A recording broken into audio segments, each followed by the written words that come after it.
दरिद्र को दुखी न दीना, नहीं को अबुदन लक्षण हीना। सब निरदम्ब धर्मरत पूनी, नर अरु नारी चतुर सब गुनी। सब कृतज्ञ पंडित सब ज्ञानी, सब कृतज्ञ नहीं कपट सयानी। राम राज नभगेश सुनो, सचराचर जग माई। काल कर्म स्वभाव गुण, कृत दुख का होई ना।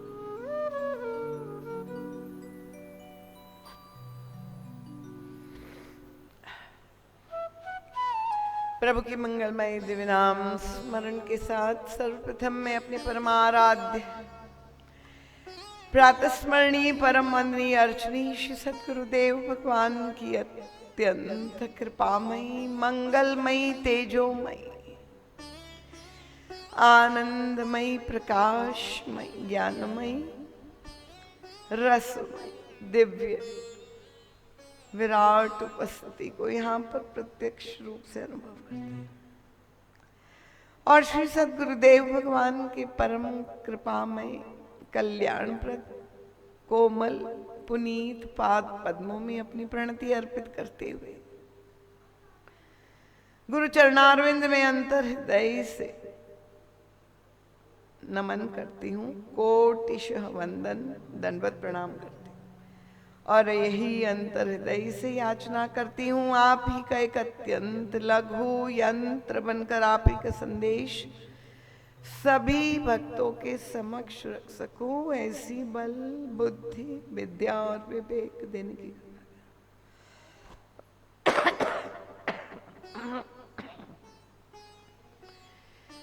गुरु चरणों से अनंत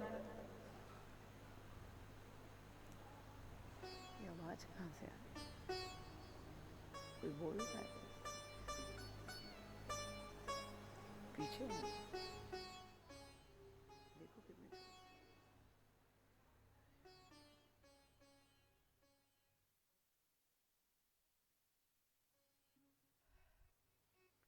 गुरु चरणों से अनंत हृदयाशीष कोटिशः मंगलाशीष प्राप्त करके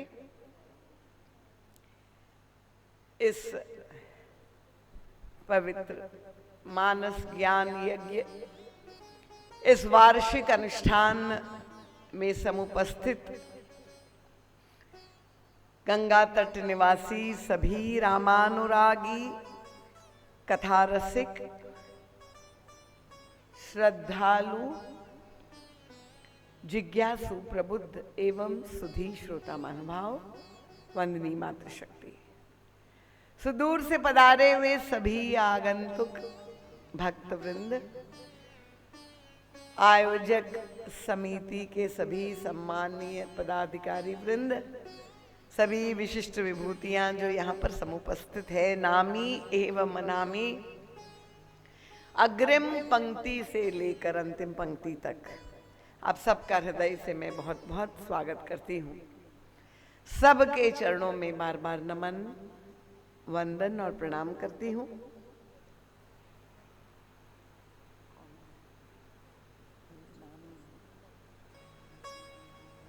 आज हमारे मध्य में यहाँ के अत्यंत जो है स्वनाम धन्य मुन्ना भैया भी कथा श्रवण करने के लिए पधारे हैं। कई वर्षों से निरंतर राम कथा श्रवण करने का वे लाभ लेते हैं। अस्वस्थ होने के बावजूद भी उनका आगमन हुआ है तो उनका भी मैं स्वागत करती हूँ। यदि किसी का नाम छूट गया है तो क्षमा करें। और आइए, जिस उद्देश्य से हम लोग यहाँ एकत्रित हुए हैं, क्योंकि आप सब अपना अमूल्य समय निकाल करके आए हैं, तो मैं यही चाहती हूं कि पूरी तरह से आप लाभान्वित हो। इस कथा प्रसंग में आप केवल शरीर से नहीं, पर पूरी तरह से अपने अंतःकरण से अगर डूब जाएं, मन को भी इस कथा प्रसंग में लगाएं, बुद्धि को पिरोए और चित्त में अगर एकाकार हो जाए, समाधिस्थ हो जाए, तो मुझे विश्वास है जो जीवन दर्शन गोस्वामी तुलसीदास जी ने मानस में प्रस्तुत किया है और उसे युग तुलसी परम पूज्य सद्गुरु देव ने अपनी समसामयिक व्याख्या से हम सब जो इस कली काल निवासी है, कैसे हम उससे लाभान्वित हो और हमारे अंतर जीवन की समस्याओं का हमें मानस के द्वारा समाधान प्राप्त हो और हम अपने जीवन के चरम और परम लक्ष्य को प्राप्त कर सके। तो इसीलिए गोस्वामी तुलसीदास जी ने उत्तरकांड में जो राम राज्य प्रसंग की विस्तार से चर्चा की है, इस प्रसंग को केंद्र में रखकर हम ये समझने का प्रयास कर रहे हैं कि अगर हम अपने अंतर जीवन से लेकर पारिवारिक सामाजिक जीवन में ऐसी परिस्थितियां निर्मित करना चाहते हैं जैसी राम राज्य में वर्णित है, तो उसमें क्या प्रमुख बाधाएं होती हैं और इन बाधाओं पर हम विजय कैसे प्राप्त कर सकते। तो गत 7 दिनों से आप लोग तक ये संदेश पहुंच रहा और आप अच्छी तरह से ग्रहण भी कर रहे हैं। हमारे अनुराग भैया बड़े अनुराग से आपके सामने कथा की कुछ सूत्र भी रखते हैं। तो हम संसार में जितने भी लोग हैं, प्रत्येक व्यक्ति के जीवन के 2 ही लक्ष्य हैं। चाहे किसी भी मार्ग का पथिक हो, चाहे वो निवृत्ति परायण हो, चाहे प्रवृत्ति परायण, किसी भी क्षेत्र में वह कार्य कर रहा हो, पर अंतिम लक्ष्य हर जीव का वही है, वह या तो सुख पाना चाहता है और सुख के साथ शांति पाना चाहता है। सुख और शांति ही ये 2 लक्ष्य, उसकी व्याख्या कुछ भी हो सकती है, पर अंतिम उसकी परिणति यही है। अब जिन लोगों को ये लगता है कि सुख सांसारिक विषयों में है, सांसारिक वस्तुओं में उसे सुखानुभूति होती है, जो विषय परायण लोग हैं, तो आप उनका जीवन देखते हैं कि जब उन्हें लगता है कि सारा सुख भोगों में ही है, वस्तुओं में भी है, तो ऐसा व्यक्ति प्रयास यही करता है, उसका पूरा जीवन ही उसमें निकल जाता है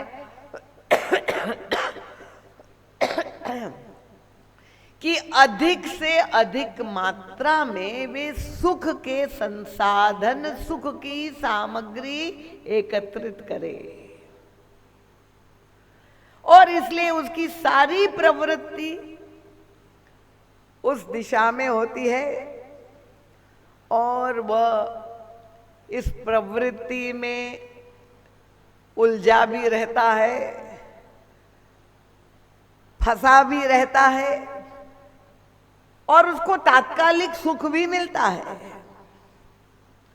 पर कभी वो सुख अनुभव करता है, कभी दुखी होता है, कभी आनंदित होता है, और कभी घोर निराश होता है। और इसी तरह से उलझा हुआ, वो प्रवृत्ति में फंसा हुआ, प्रवृत्ति का ग्रास बन करके और प्रवृत्ति में ही नष्ट हो जाता है।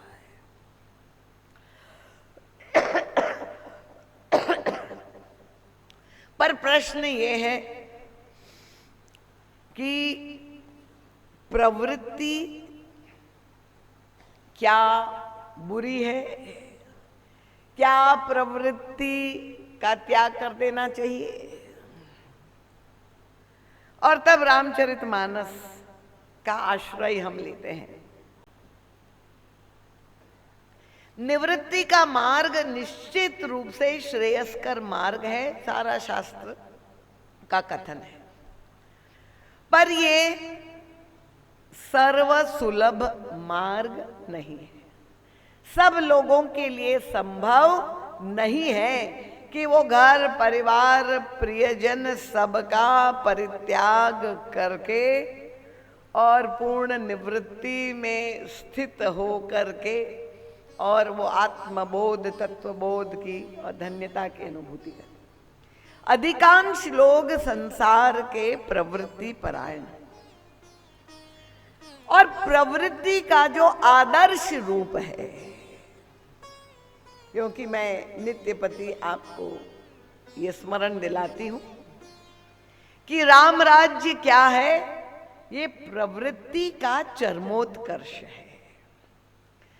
प्रवृत्ति की सार्थकता या प्रवृत्ति की पूर्णता ही राम राज्य है। और प्रवृत्ति का जो आदर्श रूप है वो श्री भरत जी महाराज के चरित्र में दिखाई देता है, क्योंकि भरत जी महाराज सद्गृहस्थ है।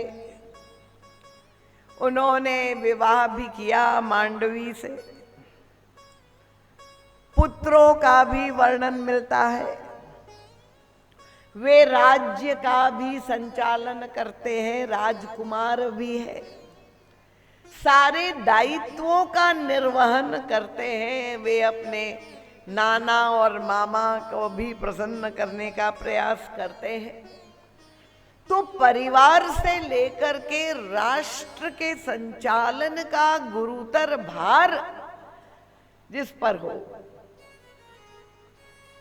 ऐसे श्री भरत जी महाराज प्रवृत्ति मार्ग के आचार्य है। उनमें अनेकानेक गुण हैं,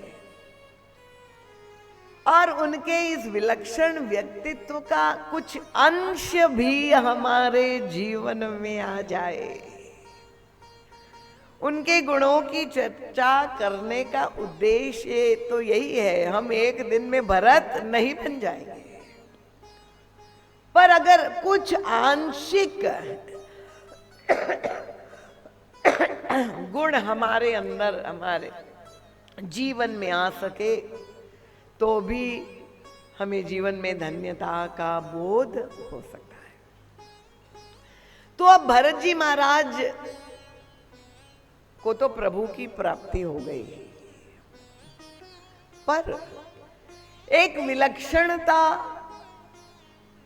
की ओर युग तुलसी परम पूज्य गुरुदेव हमारा ध्यान आकर्षित करते हैं कि स्वयं तो उन्हें प्रभु की प्राप्ति हुई, पर उन्होंने सारे अयोध्या वासियों को भी प्रभु की प्राप्ति करवाई।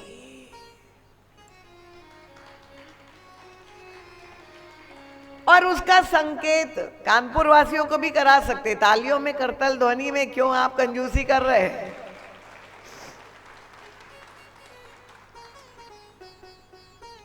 उसका संकेत परम पूज्य महाराज श्री कहते हैं वो तब मिलता है जब भरत जी महाराज सारे अयोध्या वासियों को लेकर के चित्रकूट पधारते हैं। परम पूज्य महाराज श्री कहते हैं चित्रकूट निवृत्ति की भूमि है और ये प्रवृत्ति के आचार्य सबको लेकर के प्रभु से मिलन करवाते हैं।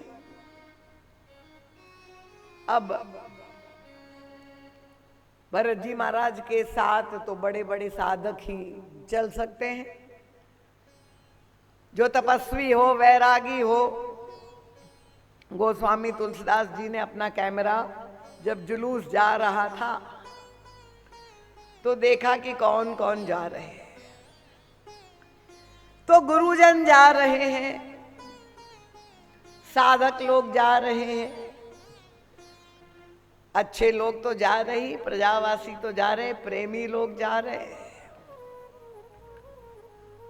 पर गोस्वामी तुलसीदास जी ने देखा कि उस भीड़ में महारानी कैकेयी भी जा रही है। तब गोस्वामी तुलसीदास जी को बड़ी प्रेरणा मिली, क्योंकि महारानी कैकेयी से बड़े रुष्ट है भरत जी महाराज। और गोस्वामी तुलसीदास जी ने उन्हीं की भावनाओं को अभिव्यक्त करते हुए कहा, ये कैकेयी कौन है? उनका कलह रूप कली कैकेयी। ये कलह का रूप क्या है? ये कैकेयी कलयुग का रूप है, जहां कलह निवास करता है वही कैकेयी जीवित है। और कैकेयी जी भी जा रही है, पर कैकेयी जी ही नहीं,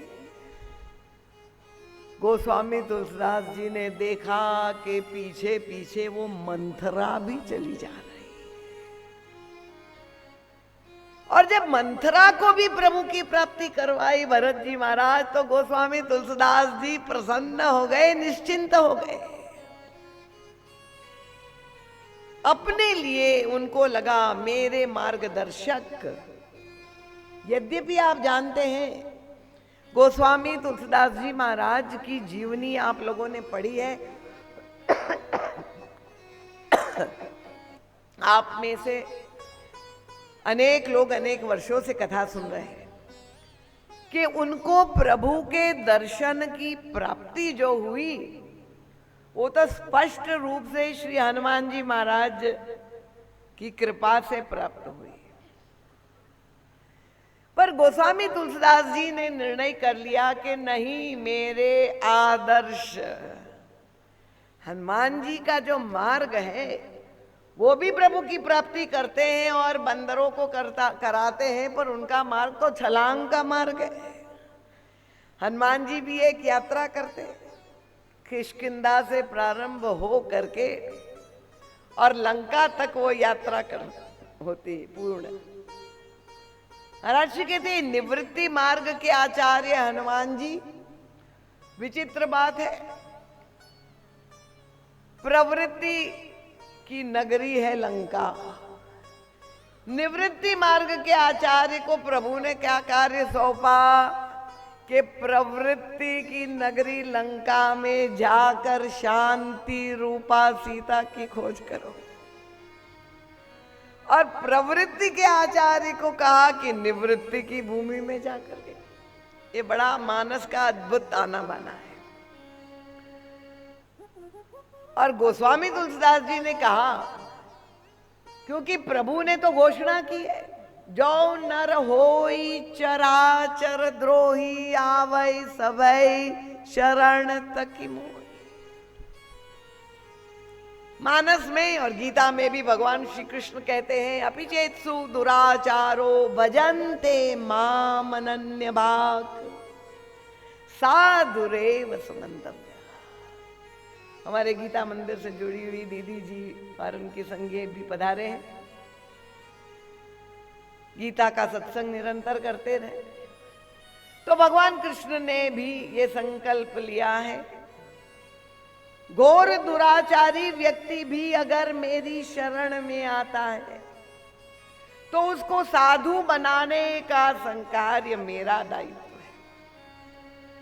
गोस्वामी जी ने कहा, प्रभु के इस घोषणा को सुनकर के मैं उत्साहित होकर चल पड़ा प्रभु को प्राप्त करने के लिए, प्रभु की दिशा में। पर तब अचानक मैंने सुन लिया कि प्रभु ने अपनी शरणागति के साथ एक शर्त जोड़ दी है। क्या शर्त जोड़ दी है? प्रभु ने कहा, तजी मद मोह कपट छलना। 4 वस्तु छोड़ करके जो आएगा, करौ सद्यते ही साधु। जैसे ही मेरे कानों में ये वाणी पड़ी, वो स्वामी जी कहा, मैं तो वही, मेरी यात्रा रुक गई। मैंने कहा, मैंने तो ना मद अहंकार भरा हुआ है, मोहग्रस्त हूं मैं, ना कपट छोड़ा है, छल नहीं छोड़ा मैं। कैसे? मैं तो शरणागति का अधिकारी नहीं हूं, प्रभु की प्राप्ति मुझे कदापि नहीं हो सकती।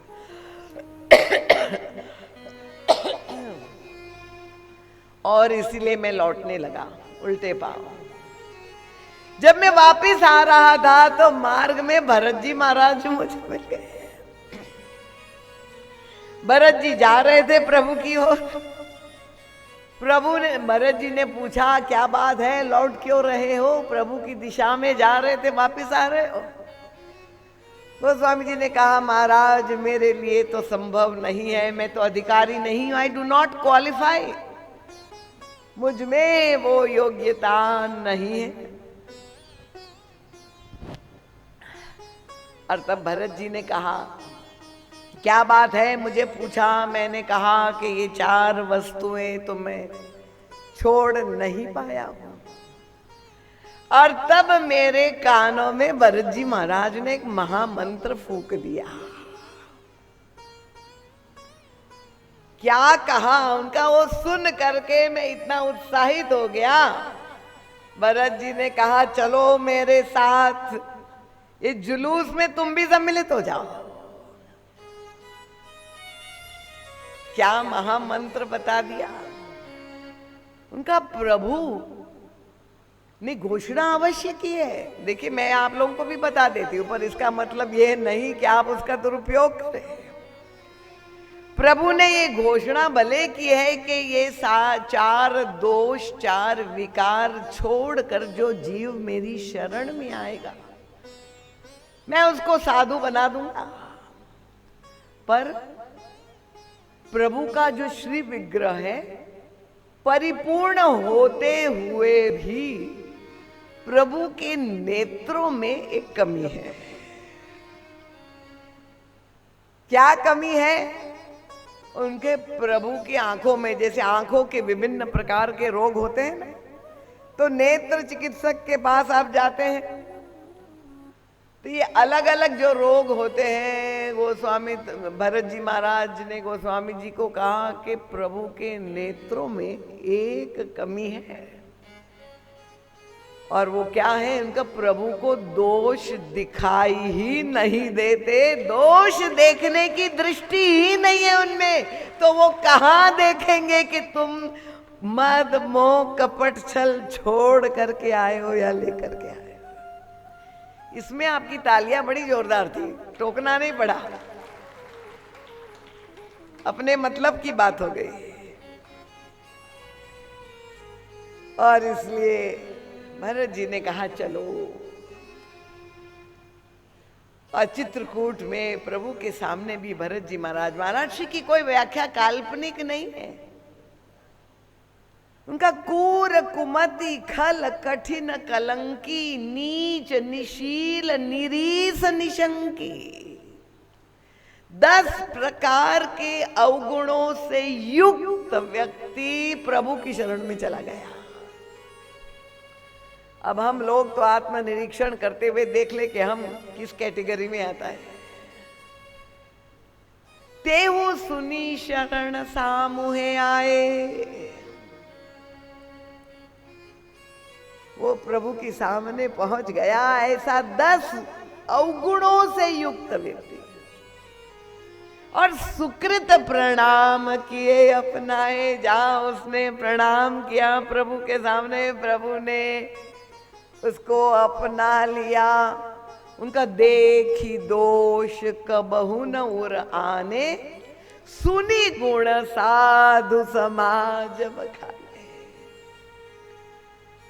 प्रभु ने उनके दोष नहीं देखे, और जहां उसने प्रणाम किया, गोस्वामी जी कहते हैं सुनी गुण साधु समाज बखाने।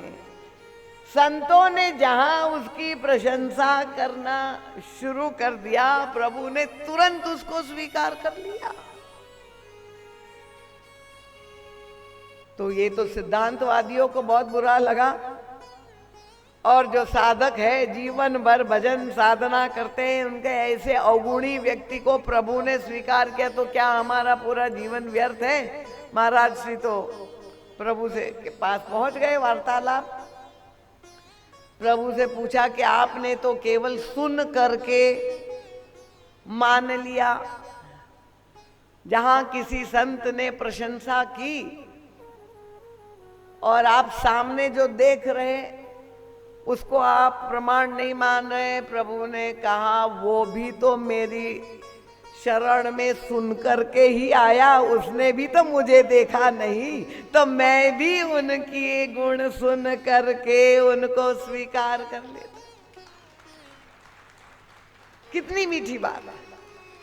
क्योंकि संतों के पास भी आप जाएंगे तो संतों के पास भी दोष देखने के लिए संत गुण दर्शन ही करते हैं।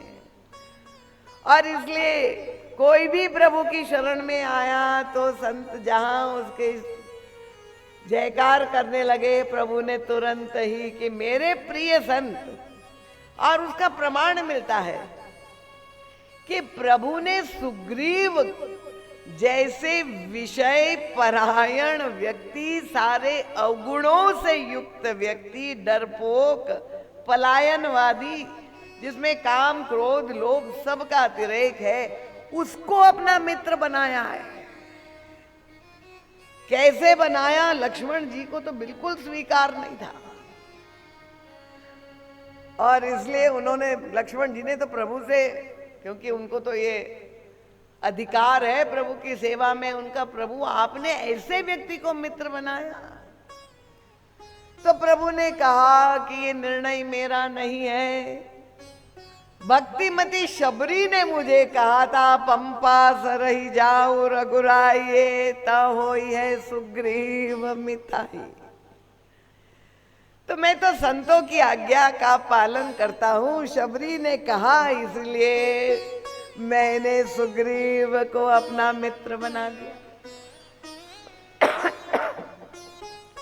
तो गोस्वामी तुलसीदास जी कहते हैं कि मैंने तो भरत जी महाराज को अपना आदर्श बना लिया, उनका चलिए मेरे साथ आप भी इस जुलूस में सम्मिलित हो जाइए। राम मिलन की है यात्रा चित्रकूट की है। अब भरत जी ने तो घोषणा कर दी थी राज दरबार में, प्रातः काल चली हो प्रभु पाई, और सारे अयोध्यावासी इतने उत्साह से भर गए, तेही निसी नींद परे नहीं काहू, रात भर जागरण हो गया, प्रभु मिलन होने जा रहा है, इतना उत्साह।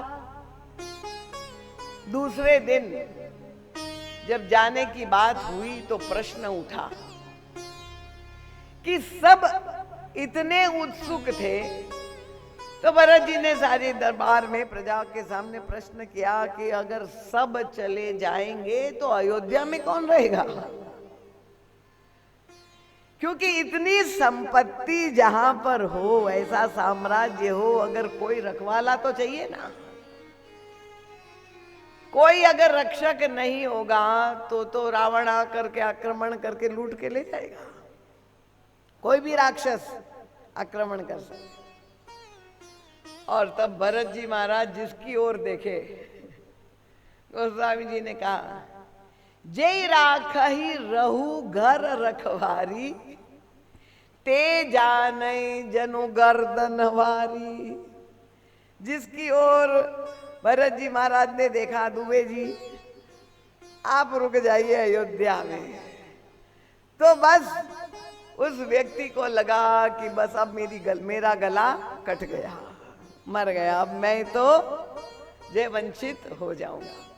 कोई रहने को तैयार नहीं, सब जाना चाहते। और तब प्रश्न आया कि क्या किया जाए, इतनी संपत्ति, अथाह संपत्ति अयोध्या में, सब चित्रकूट चले जाएंगे तो रक्षा कौन करेगा। भरत जी ने पूछा तो सब लोगों ने कहा जला दो संपत्ति को, जरऊ सो संपत्ति सदन सुख, बंधु मातु पितुगे, सब कुछ जला दो, हमें कुछ नहीं चाहिए। राम की प्राप्ति में जो बाधक बने, हमें नहीं चाहिए संपत्ति। क्या बात है, मुझे आश्चर्य हो रहा है, क्या वजह, ये तो अद्भुत बात हो गई। एक कथा का ही प्रभाव हो सकता है। कानपुर वासी इतनी करतल ध्वनि से सहमत हो गए अयोध्या वासियों से। और क्या भरत जी ने अयोध्या की संपत्ति को जला दिया क्या? क्यों नहीं जलाया? क्या भरत जी की महत्व बुद्धि है, आसक्ति है, वस्तु के प्रति, संपत्ति के प्रति मोह है, लोभ है? जहां सब कह रहे जला दो, परम पूज्य महाराज श्री कहते हैं कि देखो, हनुमान जी महाराज पहुंचे लंका, 400 कोस सोने की लंका, और 1 मिनट में फूंक दिया, सारी लंका को जला दिया। भरत जी ऐसे अयोध्या को जला सकते थे,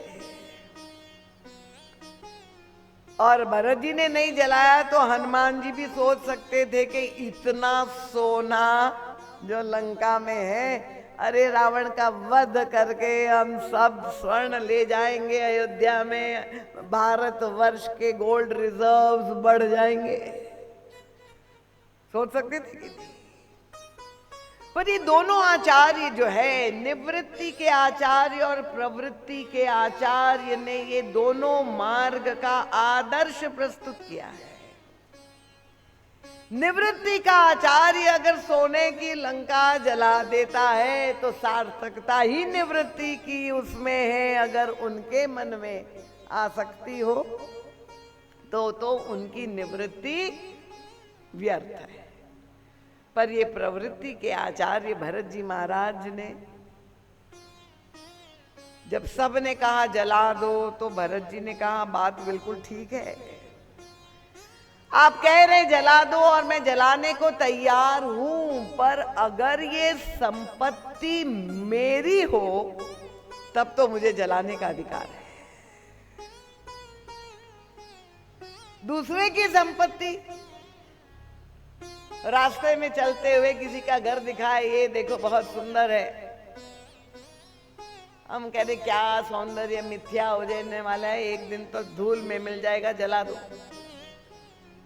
दूसरे की वस्तु को जलाने का मुझे अधिकार नहीं है। भरत जी ने कहा ये संपत्ति सब जितनी अयोध्या की है, किसकी है? उनका संपत्ति सब रघुपति के आई। तो प्रवृत्ति में रह करके जो दृष्टिकोण भरत जी महाराज का है, ये वस्तुएं हैं पर मेरी नहीं है, मैं तो रखवाला हूं, मुझे कोई अधिकार नहीं है नष्ट कर देने का। तो उन्होंने कुछ रखवाले वहां अयोध्या की जो है रक्षा करने के लिए नियुक्त कर दिए, और अधिकांश लोगों को अपने साथ भरत जी महाराज लेकर के चलते हैं। और बहुत ही कुशल प्रशासक है भरत जी महाराज। जब सब तरह के लोग जा रहे हैं तो भरत जी महाराज ने 4 प्रकार की सवारियों का प्रबंधन किया। बड़े कुशल प्रबंधक है भरत जी। और उसमें रथ भी है, हाथी भी है, घोड़े भी है और पालकी भी है। 4 प्रकार की सवारियों का वर्णन गोस्वामी जी ने किया है। और जो साधक, जो व्यक्ति जिसका अधिकारी था, उसको भरत जी महाराज ने वैसी सवारी प्रदान की। तो ये तो जो स्थूल यात्रा हो रही थी उसमें सब सवारी पर बैठ करके भरत जी महाराज के साथ जा रहे। पर युग तुलसी परम पूज्य महाराज श्री ने इस प्रसंग को अपने जीवन से जोड़ करके समझाया और इस यात्रा को आध्यात्मिक दृष्टि से व्याख्यायित किया। महाराज श्री कहते हैं ये विभिन्न प्रकार के साधकों की यात्रा है। भरत जी महाराज के साथ कौन साधक चल सकता है? देखिए, किसी भी महापुरुष, आपने किसी को गुरु मान लिया हो तो वो महापुरुष ने अपने जीवन में जिस पद्धति से साधना करके सिद्धि प्राप्त की है, वो अपने आश्रित शिष्य को उसी पद्धति, उसी मार्ग पर जो है वो मार्गदर्शन दे सकता है। पर भरत जी महाराज से कहते हैं कि ऐसे पूर्ण समर्थ सद्गुरु है कि प्रत्येक मार्ग के साधक, चाहे वो ज्ञानी हो, चाहे वो भक्त हो, चाहे वो योगी हो, चाहे वो शरणागत हो, चाहे वो कर्म प्रधान हो, धर्म पर मार्ग पर चलने वाले, सभी प्रकार के साधक भरत जी महाराज के साथ चल सकते हैं। और भरत जी महाराज कुशलता पूर्वक सबका मार्गदर्शन करते हुए उनके साधन पथ पर उनको अपने लक्ष्य तक पहुंचा देते हैं। ऐसा परिपूर्ण व्यक्तित्व श्री भरत जी महाराज का, किसी एक मार्ग के साधक नहीं, सब तरह के साधक। और महाराज श्री तब समझाते हैं कि विभिन्न सवारियां जो है वो साधन पथ की प्रतीक है। कृपया थोड़ी एकाग्रता आपकी इसलिए चाहिए क्योंकि प्रसंग गंभीर है। मैं प्रयास करूंगी कि रसमय बना दूं, जितना सरल बना दूं, पर आप लोगों को थोड़ा एकाग्र होना पड़ेगा। अब सबसे पहले महाराज श्री हमारा ध्यान आकर्षित करते हैं कि जो साधक अश्व पर बैठे, घोड़े पर बैठ करके जा रहे हैं, चित्रकूट की यात्रा कर रहे हैं। और अब गोस्वामी तुलसीदास जी ने तो केवल सवारियों का वर्णन कर दिया, वहां पर उनकी भूमिका समाप्त हो गई। उसके बाद 500 वर्ष बाद ये युग तुलसी परम पूज्य महाराज श्री का जो अवतरण हुआ और महाराज श्री ने इस यात्रा को व्याख्यायित किया और हम सबको जो है उसमें जो संदेश है समझाया। तो महाराज जी कहते हैं ये जो घोड़ा है उसकी कुछ विशेषता है। घोड़ा जो है अत्यंत गतिशील होता है, तीव्र गति घोड़े के पास होती है। हॉर्स राइडिंग जिसने किया हो या हॉर्स के जो आजकल वो रेस होती है देखते हैं तो आपको पता चला। और वो गतिशील तो होता है, शक्तिशाली भी इतना होता है। तो घोड़े पर बैठा हुआ व्यक्ति अगर सावधान नहीं है तो घोड़ा अगर इतनी तीव्र गति से, क्योंकि वो चंचल भी उतना होता है, तीव्र गति से भागने लगे और अगर उस पर कोई नियंत्रण ना हो तो पता नहीं किस दिशा में जा करके आपको पटक देगा। तो इसीलिए आवश्यक है कि घोड़े पर जो बैठा हुआ व्यक्ति हो वो सावधान हो और अगर वो घोड़े की शक्ति का सदुपयोग कर सके, उस पर नियंत्रण कर सके, तो ये अश्व उसको अपने लक्ष्य तक बहुत ही तेजी से पहुंचा देगा। तो ये घोड़ा, परम पूज्य महाराज श्री कहते हैं कि प्रभु की लीला में, अब महाराज जी ने पूरे मानस का मंथन करना शुरू कर दिया कि ये घोड़े का प्रयोग प्रभु श्री राम और उनके पार्षदों ने कहां पर किया। और तब महाराज जी को दिखाई दिया कि मिथिला में जब भगवान श्री राम विवाह करने गए, दूल्हा रूप में भगवान राम दिखाई दे रहे, तो दूल्हे की सवारी क्या है?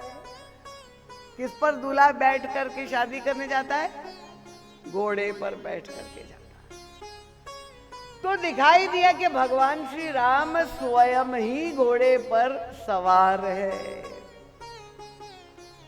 आश्चर्य हुआ। और तब महाराज श्री और सूक्ष्मता से देखने लगे, क्योंकि भगवान श्री राम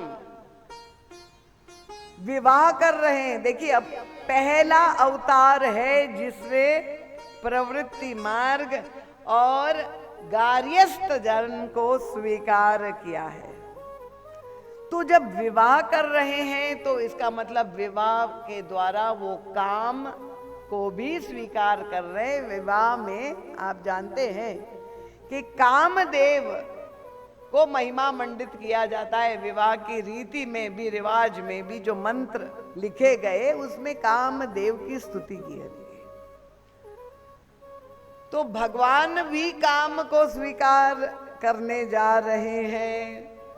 और ये कामदेव का एक नाम है मनोज। मनोज का मतलब जो मन का पुत्र है। परम पूज्य महाराज जी कहते कि हम लोगों को तो ये बहुत ही सुंदर अवसर मिल गया, क्योंकि हमारा मन भी घोड़े की तरह अत्यंत चंचल है। हमारा मन भी अत्यंत गतिशील है। और मन में ऐसी शक्ति है, आजकल माइंड पावर पर खूब रिसर्च हो रही है, और मन में ही काम का उद्रेक होता है। मनोज इसीलिए काम का एक नाम है। तो परम पूज्य महाराज जी ने कहा कि भगवान राम तो काम की निंदा अरण्य कांड में कर रहे हैं। लक्ष्मण जी के सामने श्री सीता जी के अपहरण के बाद भगवान श्री राम स्वयं अपने मुख से निंदा कर रहे थे। लक्ष्मण तात तीन अति प्रबल खल, काम क्रोध और लोभ मुनि विज्ञान धाम मह करई निमिष मह क्षोभ। ये प्रबल शत्रु है, ये दुष्ट है। बड़े बड़े ऋषि मुनियों के जीवन में विचलन आ जाता है। तो यहां तो प्रभु ने काम की निंदा की है, पर जहां पर मिथिला में पहुंचे तो वहां वही भगवान श्री राम की मनस्थिति बदल गई। और कहां पर दर्शन हुआ कि वे तो पुष्प वाटिका में प्रभु अपने गुरुदेव की पूजा के लिए सुमन संचय करने के लिए प्रभु लक्ष्मण जी के साथ गए थे। और पुष्प चुनने के लिए प्रभु गए हैं। उसी समय रास रासेश्वरी श्री किशोरी जी अपनी सखियों के साथ माता की आज्ञा से पार्वती जी का पूजन करने के लिए पधारती। अब श्री किशोरी जी का आगमन, और उसमें कोई आश्चर्य ही नहीं कि जहां पर महारानी सुनैना ने उनको पूरा ऊपर से नीचे आभूषणों से जय श्रृंगार से सुसज्जित किया हो, तो नाना प्रकार की ध्वनियां आभूषणों से उत्पन्न हो रही, अपनी सारी सखियों के साथ वो जा रही है, आ रही है पुष्प वाटिका में। और प्रभु अकेले नहीं, वहां लक्ष्मण जी महाराज भी स्वयं उपस्थित है। क्या दिव्य अद्भुत मनोरम दृश्य है। प्रभु सुमन संचय हो रहे और श्री किशोरी जी दूर है, कोई सामने भी नहीं। उनका आगमन से जो आभूषणों की ध्वनि उत्पन्न हो रही वो प्रभु के कर्ण कोहरों तक पहुंच गई।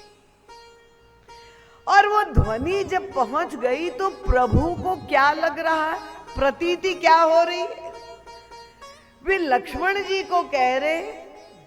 अब गोस्वामी तुलसीदास जी ने उसको क्या अद्भुत काव्यात्मक रूप दिया।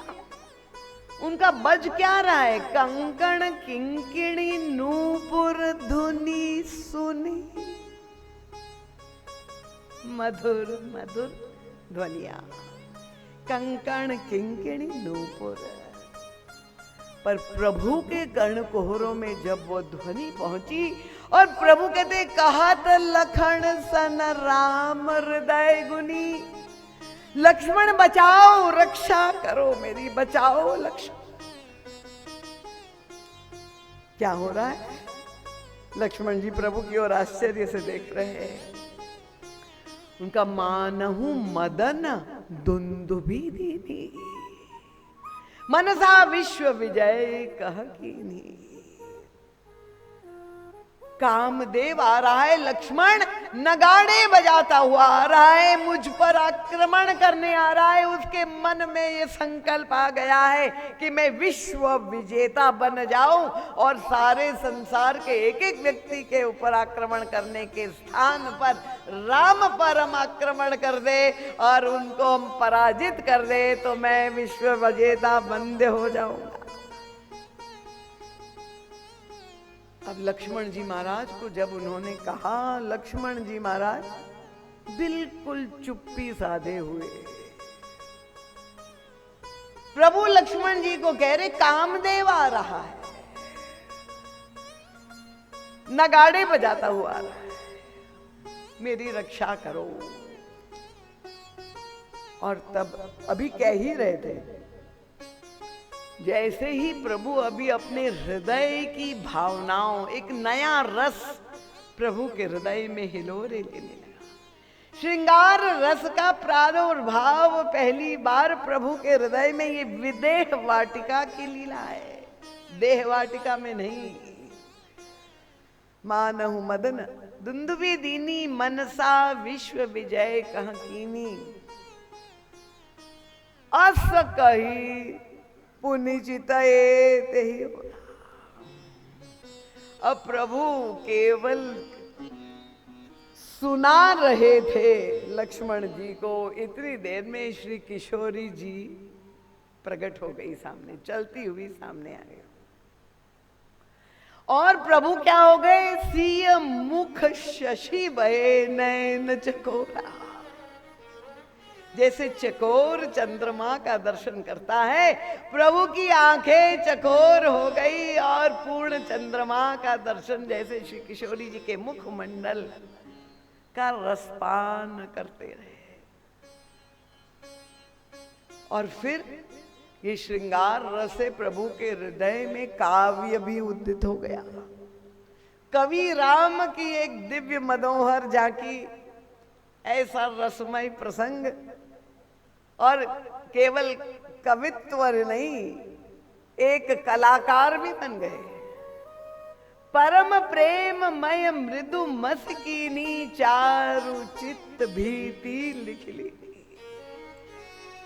ऐसे ही श्रृंगार रस से ओतप्रोत प्रभु हो गए। बहुत ही सुंदर प्रिया प्रियतम एक दूसरे से का दर्शन करते हैं, क्योंकि वहां किसी भी प्रकार का वार्तालाप नहीं। और लक्ष्मण जी जो सदैव मुखरित रहते वह बिल्कुल शांत है।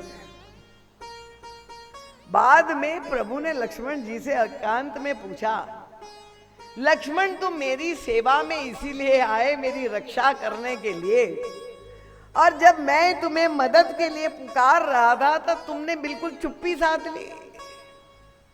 जब कामदेव ने मुझ पर आक्रमण किया, कितनी मीठी बात लक्ष्मण जी ने की। उनका प्रभु कामदेव की ये बिसात, देखिए काम कभी भी जब आक्रमण करता है किसी भी व्यक्ति पर, आप लोग सब अपने अपने जीवन में साथ में जोड़ते हुए देखें, काम जब आता है तो छिप करके आता है, वो नगाड़े बजाता हुआ नहीं आता है। मन जब हमारा कामातुर होता है तो कोई भी व्यक्ति जान नहीं सकता कि आपके मन में क्या चल रहा है। काम का ये स्वभाव है छिप कर आना। और लक्ष्मण जी ने कहा, प्रभु काम की ये बिसात है कि वो आप पर आक्रमण करेंगे, और आपको कहने की आवश्यकता नहीं, मैं तो पहले ही उसका जैसे आराम कर देता।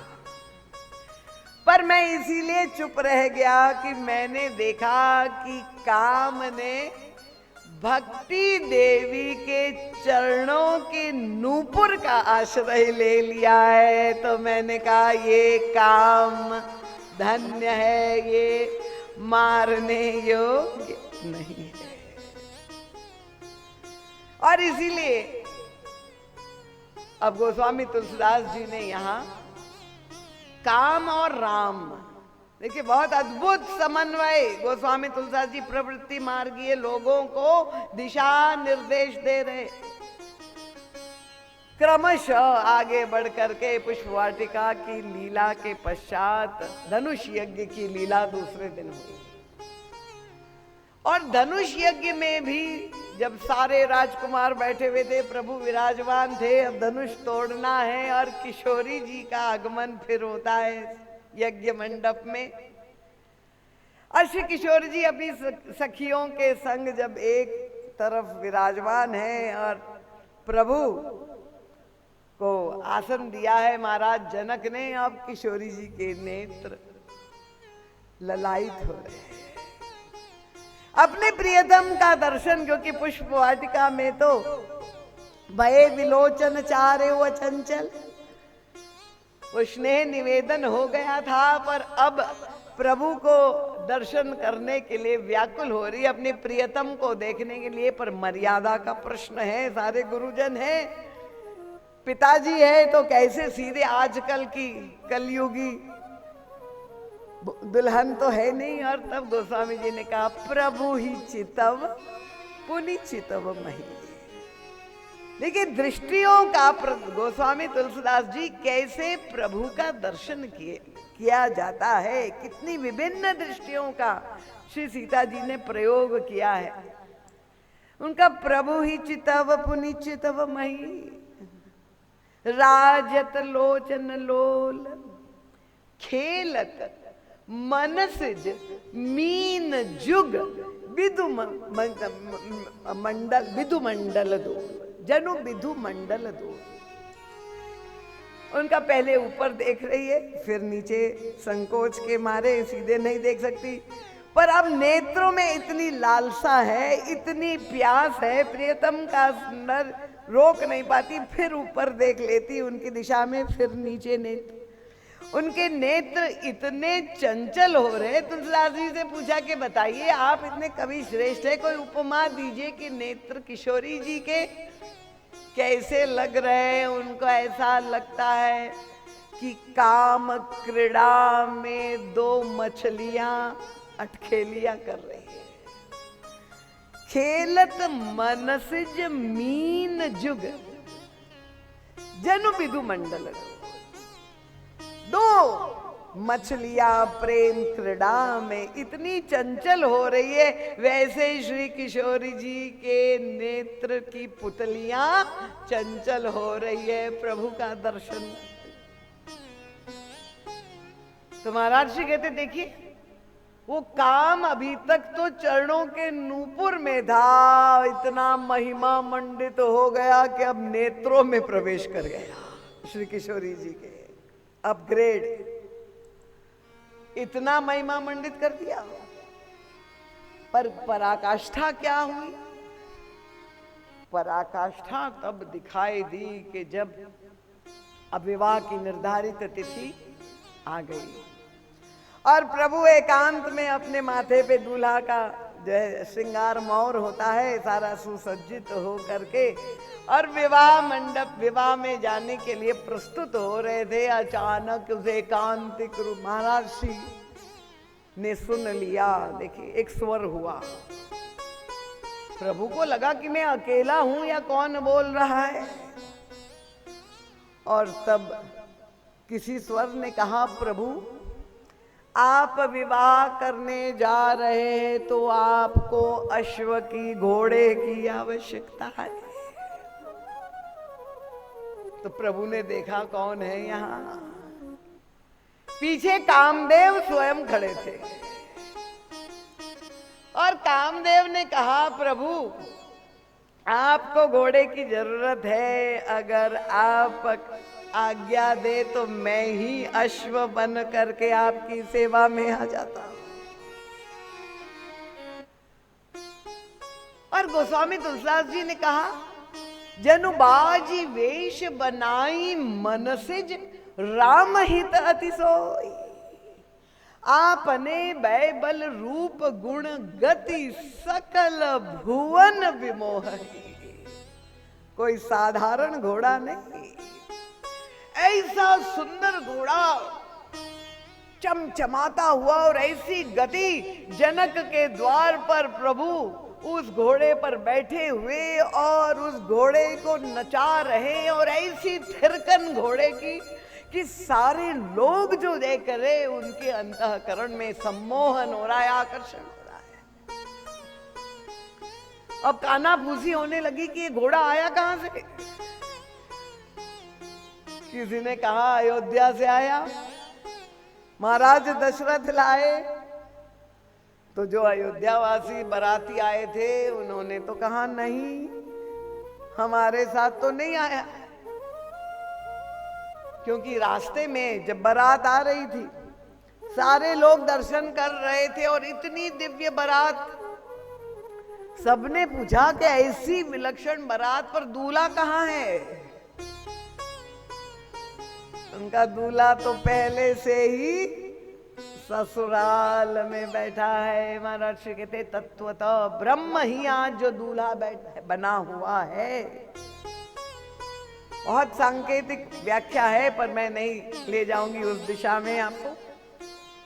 तो किसी ने कहा, ठीक है महाराज, जनक ने प्रबंध किया होगा, ये घोड़ा उन्होंने ही दिया होगा अपनी जामाता के लिए। तो जनक जी से पूछा गया, उनका नहीं, ये घोड़ा मैंने भी नहीं दिया।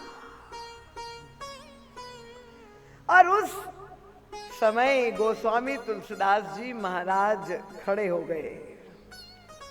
उसने कहा, ये घोड़ा मैंने दिया है प्रभु को।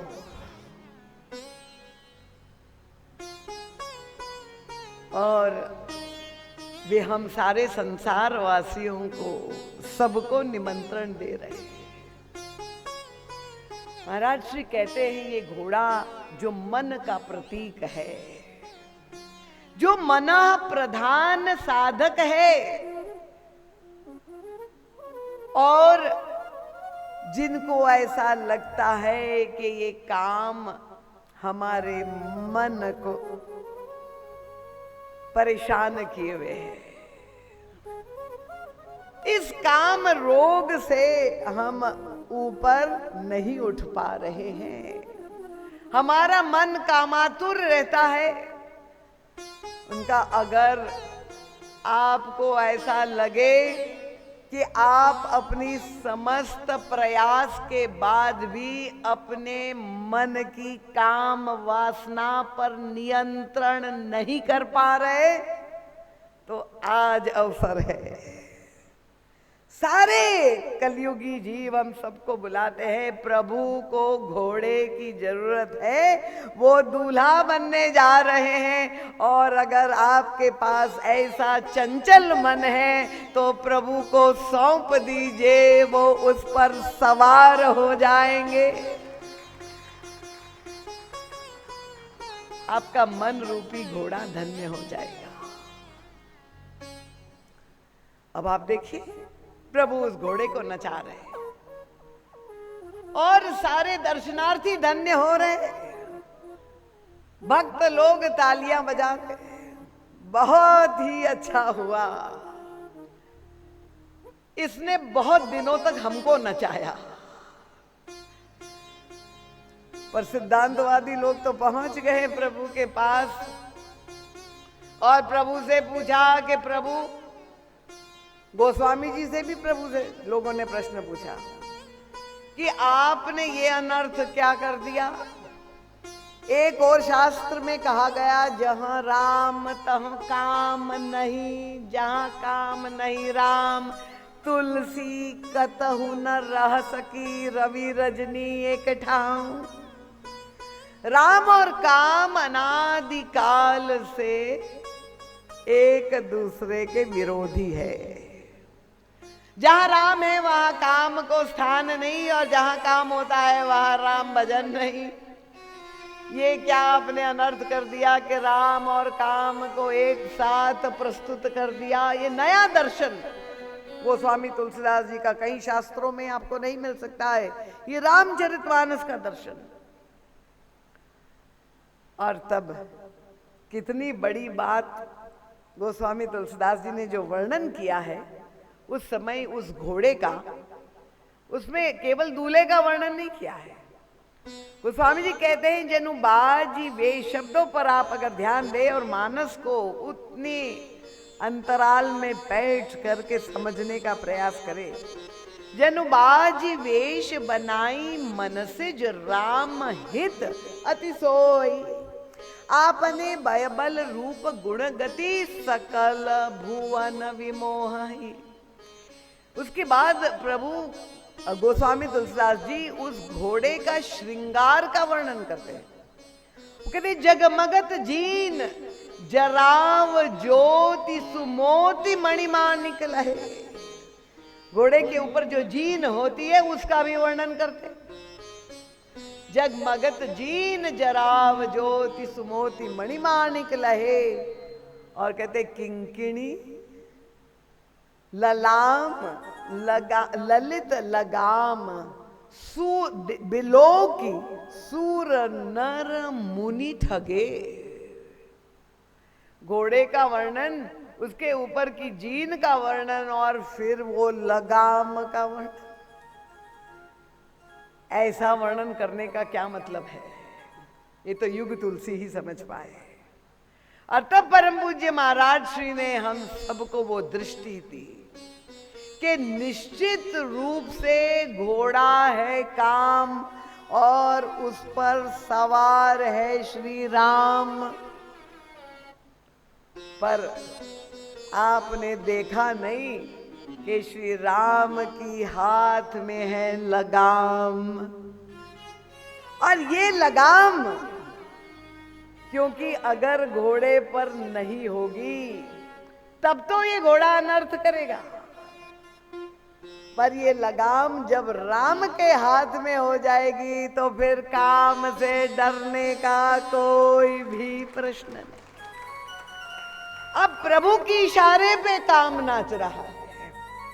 उनका जनु वर वर ही नचाओ। जिसने सारी संसार को नचाया, को जग काम नचावन जेही। कौन ऐसा व्यक्ति होगा जो कहे कि ये काम ने मुझे नचाया नहीं है।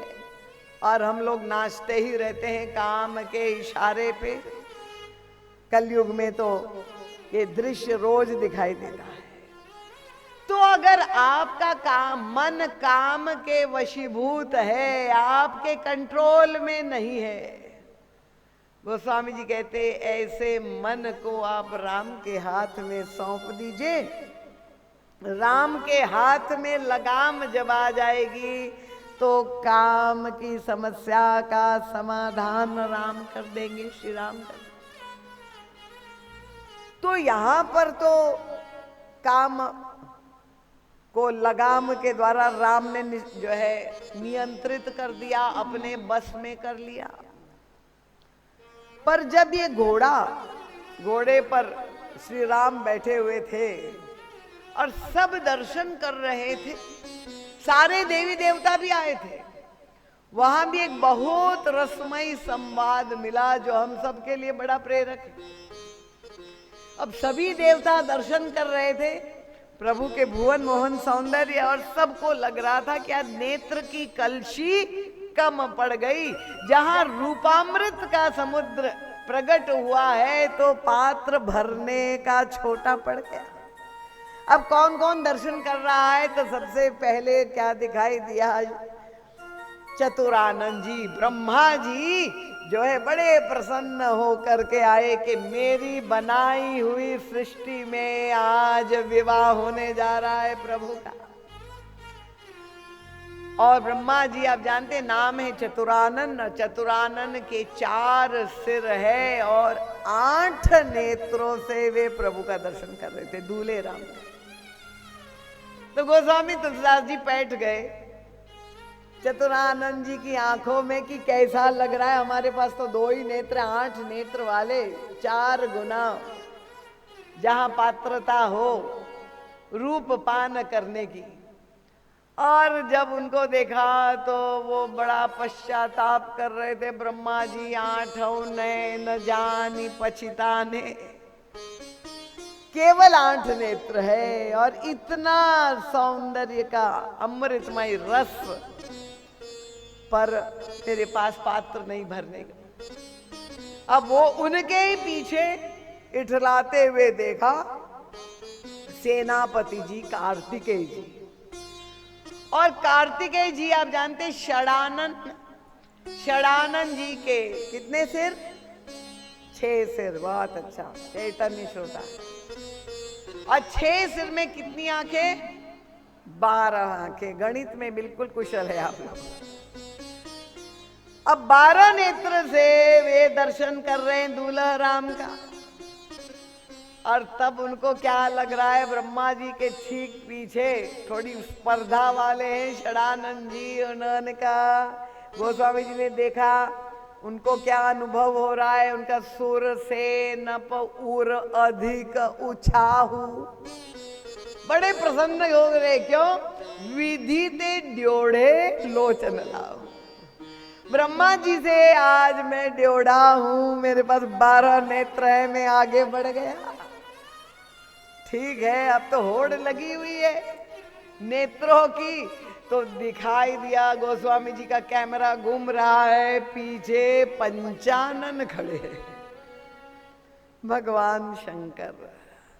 उनके तो आराध्य देवाधिदेव दूल्हा रूप में, और शंकर राम रूप अनुरागे, ऐसे अनुराग में डूब गए। वे भी दर्शन कर रहे प्रभु। तो बड़ी जिज्ञासा हुई कि भाई भगवान शंकर के 5 नेत्र है, कितने नेत्रों से दर्शन कर रहे हैं? तो गोस्वामी जी ने जो प्रस्तुति की वो कितनी रसमयी। उनका नयन 5-10 अति प्रिय लागे। अब भगवान शंकर के 5 सिर और एक सिर में 3 नेत्र है, पर भगवान शिव का तीसरा नेत्र जो है वो तो जब खुलता है तो प्रलय हो जाता है। इसलिए भगवान शंकर ने अपने तीसरे नेत्र को बंद रखा, क्योंकि यहाँ तो दूल्हा विवाह करने जा रहे हैं और 10 नेत्रों से दर्शन कर रहे थे। इतने अनुराग में 10 नेत्र पान कर रहे थे। तो वो तृतीय नेत्र जो ऊपर था वो उलाहना देने लगा कि क्या आज भी हमें वंचित कर दोगे? और तब भगवान शंकर ने तीसरे नेत्र को भी खोल दिया। इसलिए 5-10, पहले 10 और फिर 5, इस तरह से 15 नेत्रों से भगवान शंकर दर्शन करके ऐसे डूब गए थे अनुराग में। पर अचानक वो घोड़ा, क्योंकि भगवान शंकर और भगवान राम आमने सामने हो गए, तो वो घोड़ा ज्यादा इठलाने लगा शिव जी को देख करके। इतना व्यंग भरा था उसके, और भगवान शंकर के सामने उछले, बार बार उछले। आकर्षित करने के लिए भगवान शंकर का ध्यान। हाँ, और भगवान शंकर का अचानक ध्यान गया कि ये इतना क्यों उछल रहा है, और वो भगवान शंकर को चुनौती दे रहा है। कितना साहस काम में आ गया। कामारी सामने खड़े हैं और कामदेव विठला करके चुनौती दे रहे हैं। क्या मानो वो आंखों में इशारों में कह रहे, वो तो केवल युग तुलसी ही सुन पाए, देख पाए। क्या कह रहा था घोड़ा उनका, महाराज उस समय आपने मुझे जला दिया था, याद है? भगवान शंकर काम को जलाने वाले कथा मालूम है ना, बालकांड की, जला दिया था। आज कामदेव को ये साहस हो गया, इसने महाराज उस समय जला दिया था, आज जला के देखो तो जाने। भगवान शंकर को, कामारी को आज ये अश्व चुनौती दे रहा है। और तब देखिए भगवान शंकर संतुलित दृष्टिकोण, उन्होंने कहा महाराज तुम तो धन्य हो, तुम कह रहे हो जला के देखो जाने, तो मैं कह रहा हूं कि दूल्हे को उतार करके देखो तब जाने।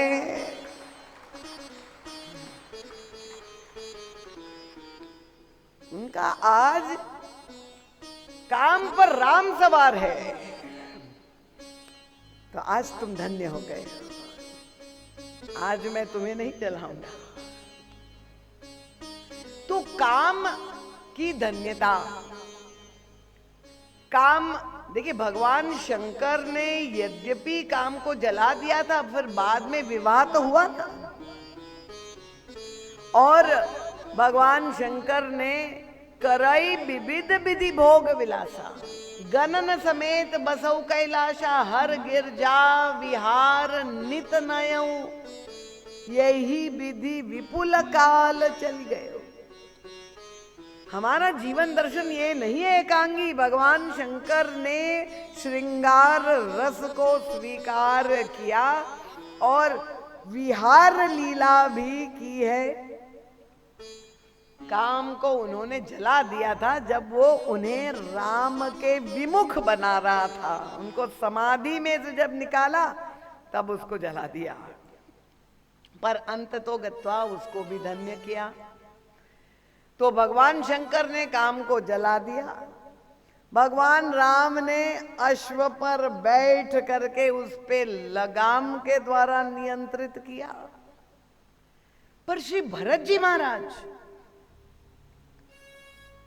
जी कहते हैं कि ये जो मना प्रधान चंचल मन से पीड़ित साधक है,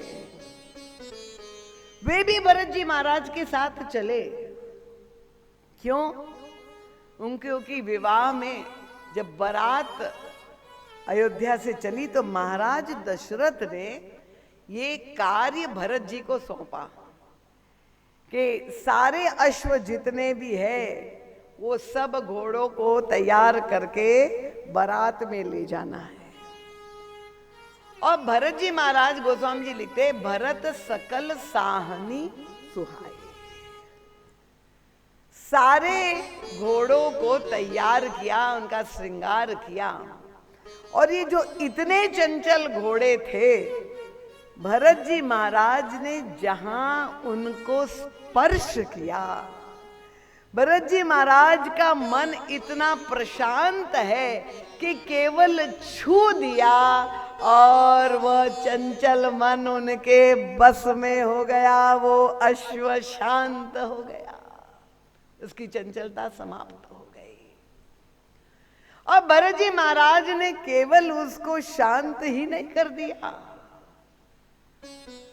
उन्होंने उनको प्रभु की चरणों की सेवा में भी लगा दिया। उनको प्रभु की चरणों की रस की प्राप्ति भी हो जाए, ये भी भरत जी महाराज के स्पर्श मात्र से। महाराज जी कहते वो ऐसा अपने मन पर जिसका नियंत्रण है, ऐसे प्रवृत्ति के आचार्य श्री भरत जी महाराज का चरित्र का आप पाठ करेंगे तो आपके मन की चंचलता की समस्याओं का समाधान केवल पाठ करने से ही हो जाएगा। तो ये चंचल मन रूपी अश्व ले करके भरत जी महाराज ले जा रहे सबको चित्रकूट। उसके बाद हाथी की सवारी दिखाई दी। हाथी की सवारी पर कौन आरूढ़ होकर के जा रहा है? तो परम पूज्य महाराज श्री कहते हैं कि ये हाथी सारे ही पशुओं में सबसे बुद्धिमान माना जाता है। इसलिए हमारे यहाँ एक देवता जो प्रथम पूज्य है, उनका नाम है, बताइए? हाँ, गजवदन। बहुत अच्छा, सबका होमवर्क एकदम परफेक्ट है। तो ये गजवदन जो है, गणेश जी महाराज, सिर उनका हाथी का है, अत्यंत बुद्धिमान माना जाता है। तो ये बुद्धि प्रधान साधक, कुछ मना प्रधान होते पर कुछ ऐसे होते जो अपनी बुद्धि और विवेक और विचार के द्वारा ही सारे निर्णय अपने जीवन में करते हैं कि नहीं, मन नहीं, हम अपनी बुद्धि से ही जो उचित समझेंगे वही करेंगे। वो बुद्धि प्रधान साधक। उनका ऐसे साधक हाथी की सवारी पर बैठ करके यात्रा कर रहे चित्रकूट की। पर वहां भी एक समस्या है, उनका मन की चंचलता को नियंत्रित तो लगाम के द्वारा किया जा सकता है, पर ये हाथी के साथ भी एक समस्या है कि हाथी होता बड़ा शक्तिशाली है और कभी कभी ऐसा होता है कि हाथी मतवाला हो जाता है, पागल हो जाता है।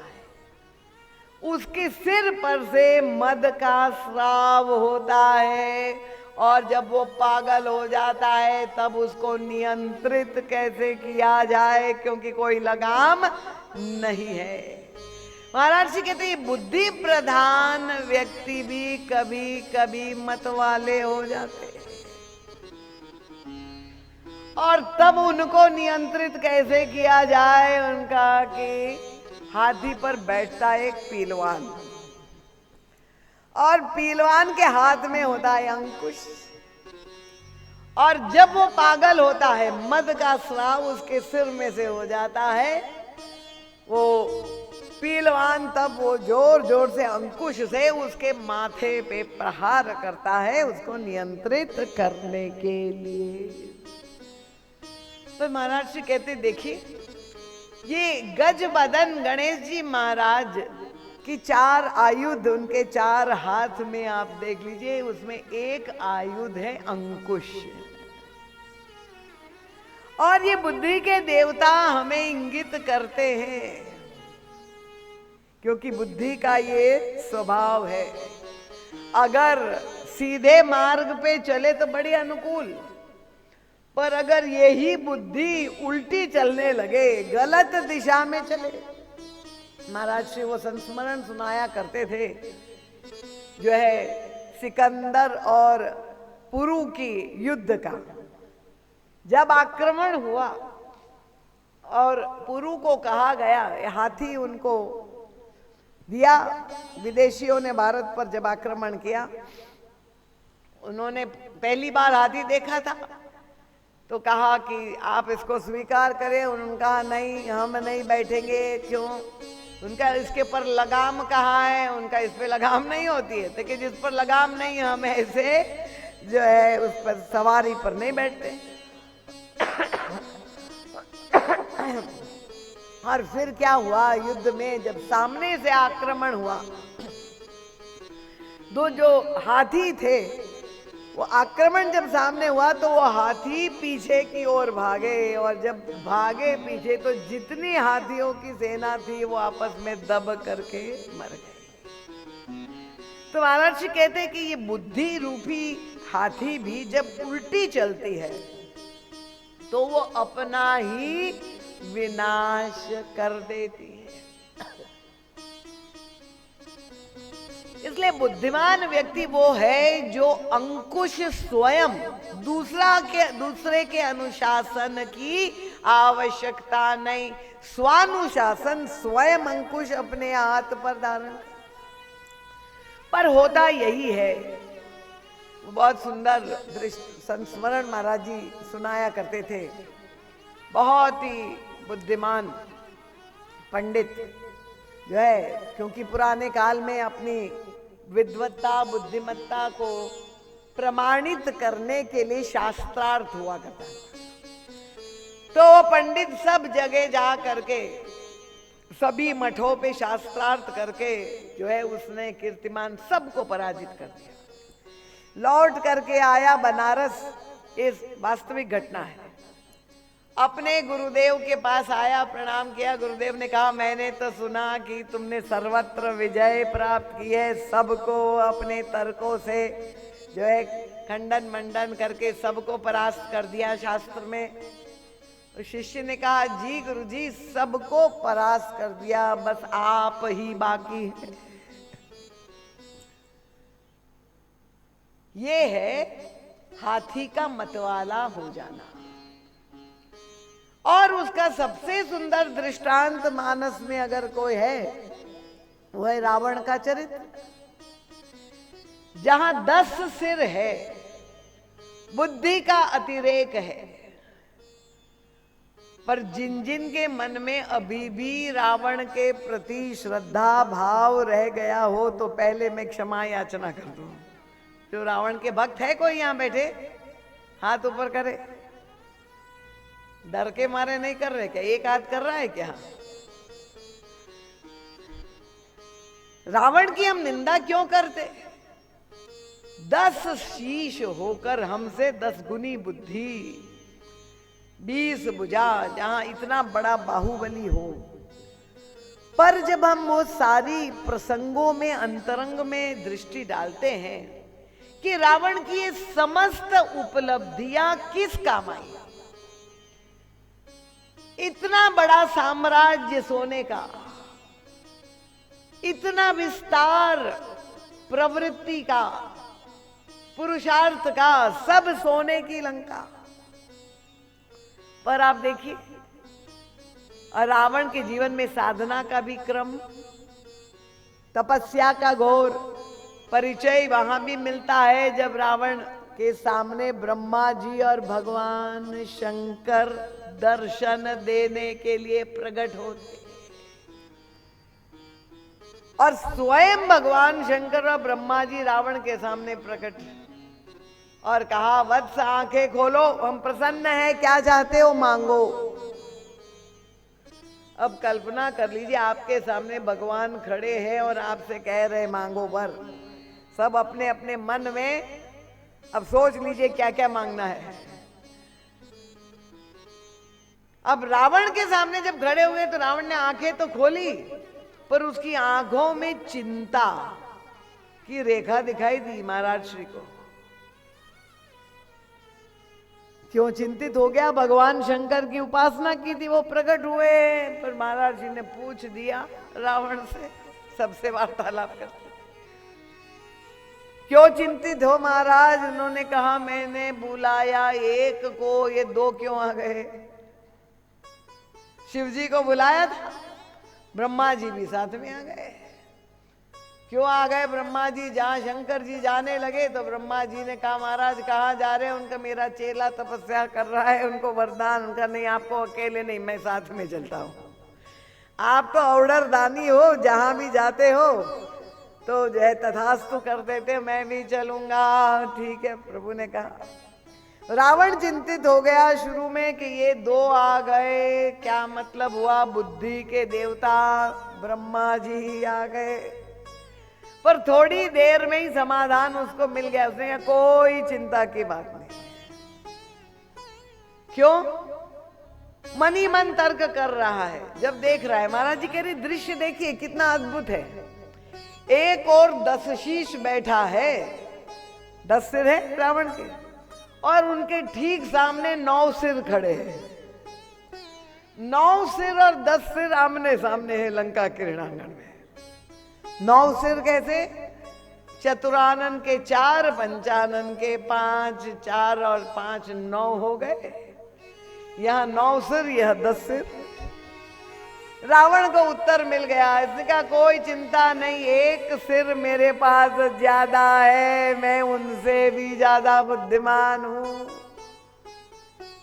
अब बताइए, ये है उसकी बुद्धि की दैन्यता, दीनता। प्रभु क्या संदेश देना चाह रहे थे? अगर वो विवेकी होता, महाराज जी कहते हैं कि ये गोस्वामी तुलसीदास जी की विलक्षण शैली है कोई संदेश देने की। गूढ़ से गूढ़ आध्यात्मिक सूत्र भी वो अंकों के द्वारा भी दे देते हैं। 9 और 10 के द्वारा महाराज जी कहते हैं ये 2 जीवन दर्शन है। ये 9 सिर के द्वारा गुरु रूप भगवान शंकर और ब्रह्मा रावण को संदेश दे रहे थे कि बड़ा 10 नहीं है, बड़ा 9 है। 9 का अंक पूर्ण अंक है। और यही नवधा भक्ति के उपदेश में प्रभु ने 9 की महिमा, प्राकट्य भी प्रभु की नवमी को। पर जो सांसारिक गणित वाले हैं वो तो 10 को ही कहेंगे, हम 9 और 10 में लेना है, क्या लोगे? मैं 10 ही लूंगा, 9 क्यों लूं, एक कम क्यों लूं? और प्रभु ने 10 का खंडन कर दिया है। मैं 10 को महत्व नहीं देता। शबरी जी के सामने कह दिया, जाति पाति कुल धर्म बढ़ाई, धन बल परिजन गुण चतुराई। गिन लीजिए 10 है। प्रभु ने कहा 10 को महत्व नहीं देता, मैं तो 9 को महत्व देता। पर क्या रावण ये संदेश जो प्रभु संकेत में कह रहे थे वो समझ पाया? ये 10 का अंक तो नकली, 10 का जो बड़प्पन है, परम पूज्य महाराज जी कहते तो नकली बड़प्पन है। क्योंकि 9 के बड़प्पन से 2 अंकों को ईर्ष्या हो गई। ये 10 कैसे बना आप जानते हैं? जो कवि हृदय होता है वो तो सबसे बात कर लेता है। परम पूज्य महाराज जी की दृष्टि 10 का अंक, भाई अंक तो केवल 1 से 9 ही है ना, तो ये 10 कैसे बन गया? तो महाराज जी ने जाके पूछ लिया। ये 2 अंकों की ईर्ष्या हो गई। कल ईर्ष्या की चर्चा हुई थी। और ईर्ष्या काल्पनिक भी हो सकती है, कोई यथार्थ होने की आवश्यकता नहीं। क्यों ईर्ष्या हो गई? शून्य ने कहा मेरा कोई महत्व ही नहीं, ये 9 इतना बड़ा है। 1 ने कहा मैं इतना लघु हूं। 1 लघु, 1 अति लघु। दोनों ने कहा चलो हम दोनों समझौता कर लेते हैं, गठबंधन कर लेते हैं। 1 और 0 मिल गए और 10 की गठबंधन की सरकार बन गई। और महाराज जी कहते ये जो 10 का बड़प्पन है वो असली नहीं है, नकली बड़प्पन है। ये गठबंधन की सरकार कभी भी 5 वर्ष पूरा नहीं करती, नकली बड़प्पन है, उधार लिया हुआ बड़प्पन है।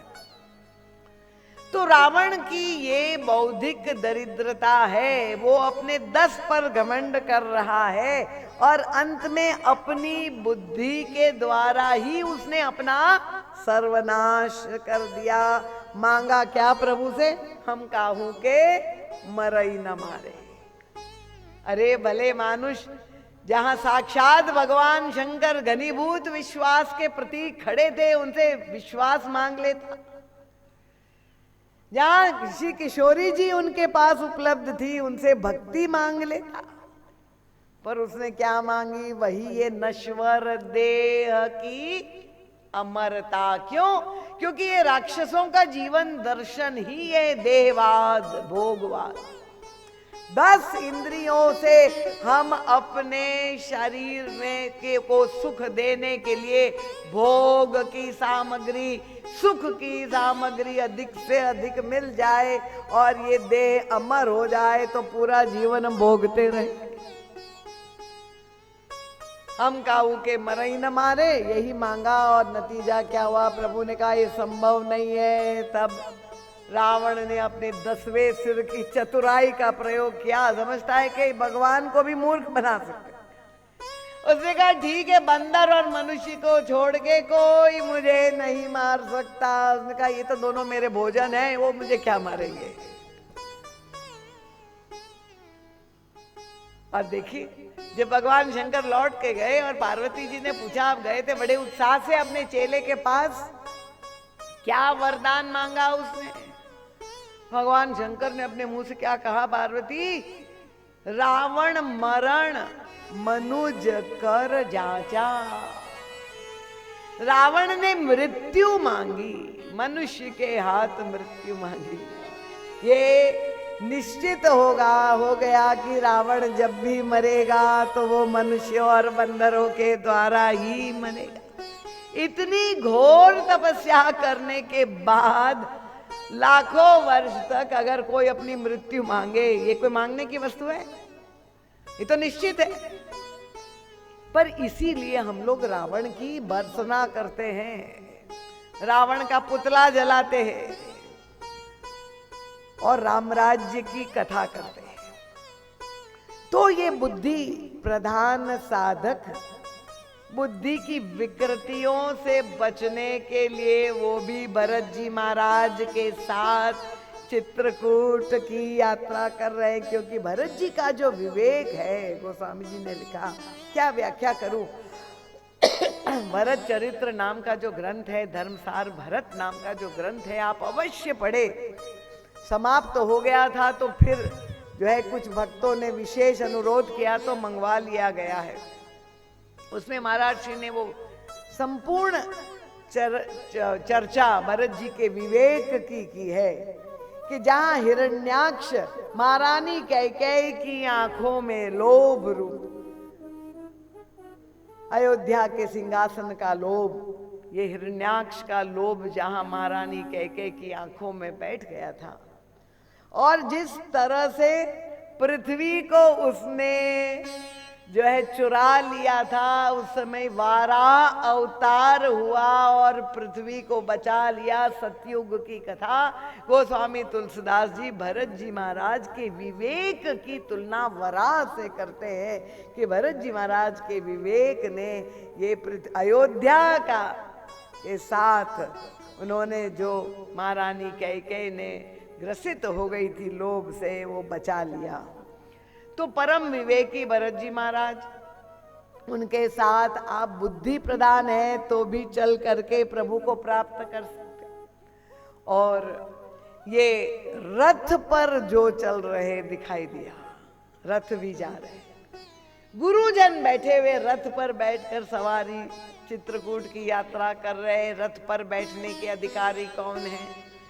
तो कल मैंने आपके सामने सूत्र में कहा था, भगवान श्री राम के द्वारा धर्म रथ का वर्णन आपको लंका कांड में मिलेगा। जिसके जीवन में सारे ये सद्गुण हैं, वो सद्गुण रूपी रथ पर बैठ करके प्रभु को प्राप्त कर सकता है, वो रथ के अधिकारी है।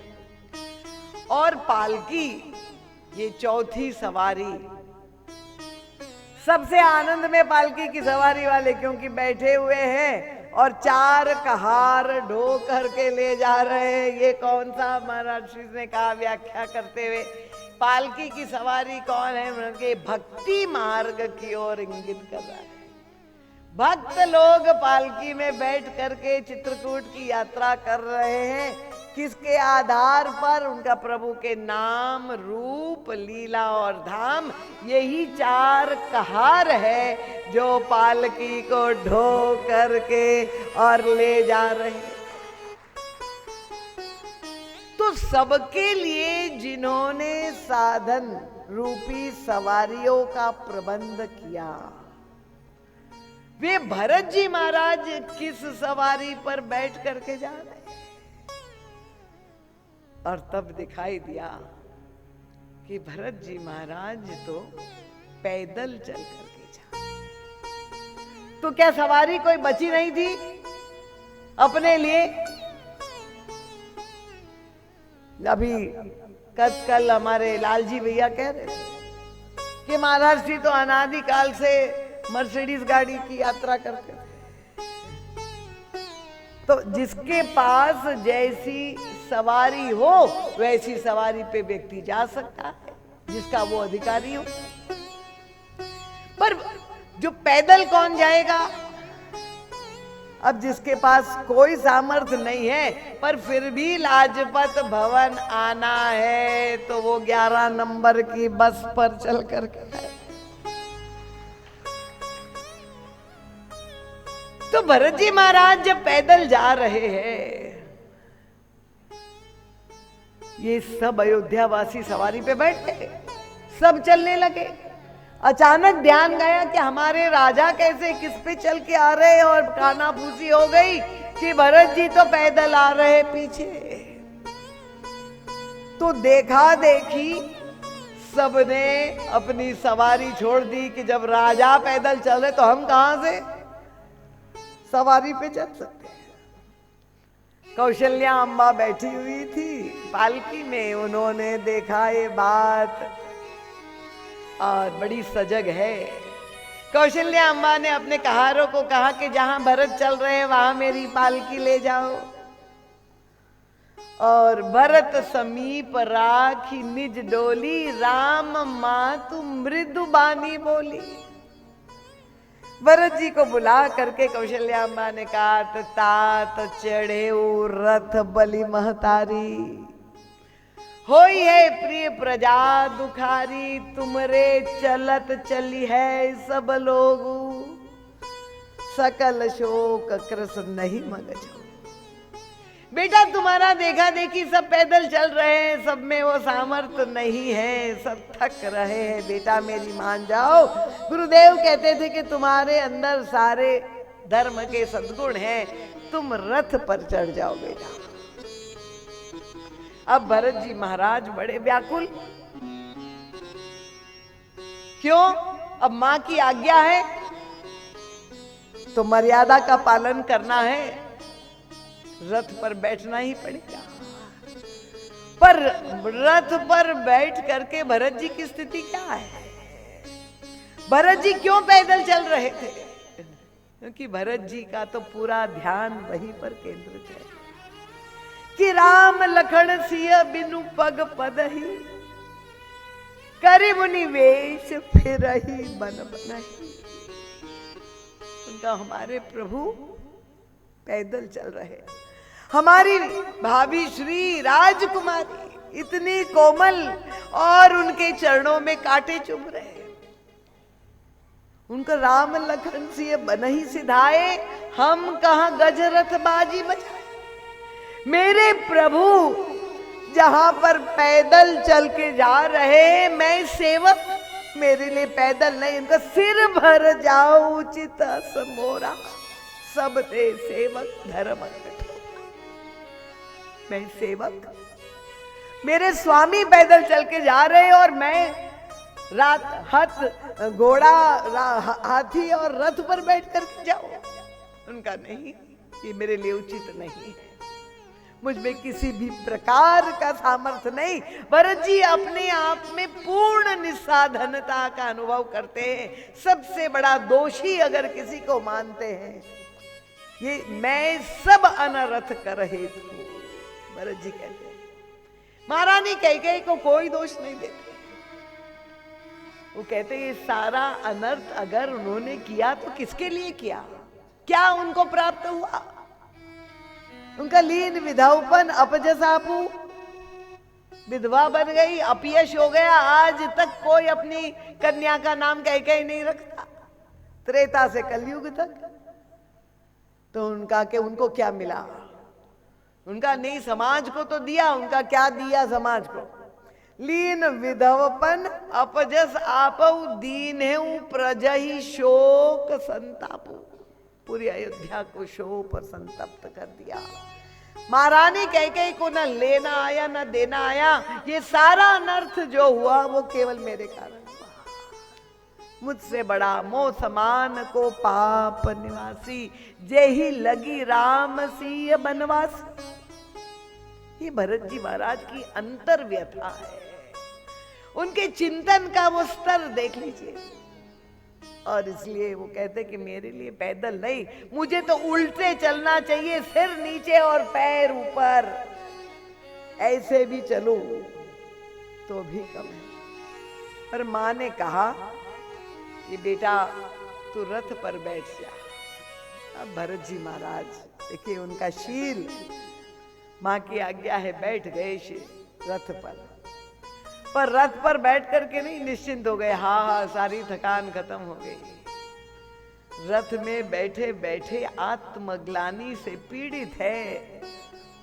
भरत जी का आत्मचिंतन चल रहा है कि गलती बहुत बड़ी मैंने कर दी, चलना तो मुझे पैदल ही है, पर मुझे ऐसा चलना चाहिए था कि कोई मुझे देख नहीं पाता, वहां मुझसे गलती हो गई। छिप करके चलना चाहिए था, लोगों ने देख लिया। और भरत जी महाराज उस अवसर की खोज में है कि अवसर मिले, और वो मिल गया जहां श्रृंगेरपुर पहुंचे और जहां साकेवट और निषाद राज जब स्वागत करने के लिए खड़े हुए, और भरत जी महाराज का रथ गुरु वशिष्ठ के रथ के पीछे था। दूर से प्रणाम किया केवट ने भरत जी महाराज, गुरु वशिष्ठ को दंडवत किया, और भरत जी ने पूछा गुरुदेव ये कौन है? और गुरुदेव ने परिचय किया उनका, ये इनका नाम गुह है, पर वो संस्कार जो अंदर थे साथ में वे बोल पड़े कि ये जाति का निषाद है और तुम्हारे राम का ये सखा है। अब भरत जी महाराज को क्या सुनाई दिया? न नाम सुनाई दिया, न जाति सुनाई दी, केवल संबंध का परिचय जब मिला, उनका राम सखा सुनी स्यंदन त्यागा। छलांग मारी भरत जी ने रथ की उसी समय, और चले वो भरत उमगत अनुरागा, हृदय में आनंद उमड़ रहा है, दौड़ पड़े छलांग मार करके, और दूर पर जहां निषाद राज खड़े थे जा करके, वो तो दूर प्रणाम कर रहे थे, भरत जी ने उठा के उनको हृदय से लगा दिया। अब आप कल्पना कर लीजिए, ये भरत जी महाराज का जो व्यवहार है, ये राम राज्य जो स्थापित हुआ अयोध्या में 14 वर्ष बाद, महाराज श्री कहते गंगा तट पर उसी समय राम राज्य की स्थापना हो गई, और ये राम राज्य का प्रथम नागरिक अगर कोई है तो यही ये केवट है। समाज के अंतिम तबके का व्यक्ति है, अस्पृश्य माना जाने वाला, क्योंकि उसने अपना परिचय स्वयं ये दिया था। जब भरत जी महाराज ने पूछा महाराज आपका परिचय बताइए, उनका कब का परिचय पूछ रहे हैं।